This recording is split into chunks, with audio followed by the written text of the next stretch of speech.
Hi gala, higda-higda lang ta karon no kay gikapoy kayo ang person. So kaghapon mahigala kay busy kay ko, sige ko gatindog, talagsa kay ko makalingkod.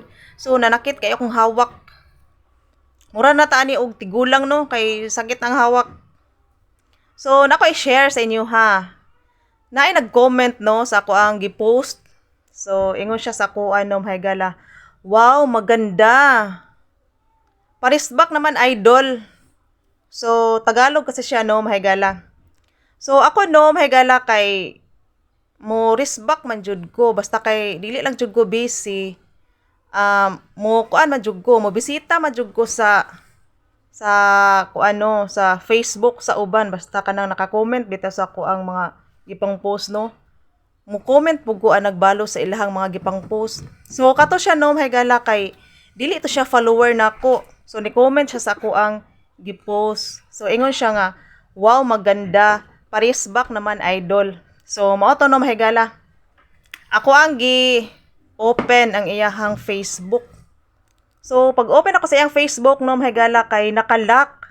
Lock profile ba? So, unsaan man ako na pag-comment sa iyang mga gipang post dito. Nga, naka-lock man ang iyang Facebook. So, ano bang kala niya sa akin? Mahigala, susi. Kasi nakalock yung ano niya, yung Facebook niya. So, pag mag-comment ganita no, mahigala, mag-comment ganita og Parisbak Idol, dapat yung Facebook natin is hindi nakalock. Kasi, paano naman tayo makakomment sa mga gipang post niya nga?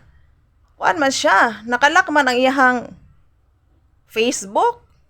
So, basin gatuo siya no, mahigala nga susi ko kay lock man ang iyang profile. So, mo to na mahigala.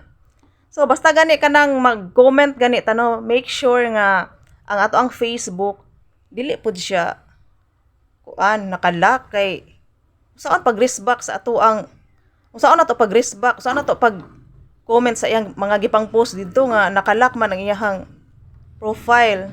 So, nag-expect po ko mahigala nga kuan kanang content creator to siya siguro. Dili siguro jud to siya content creator kay lock man ang iyang profile. So, ga-comment lang siguro to siya mahigala no kanang gapapansin na siguro to siya sa kuha ba.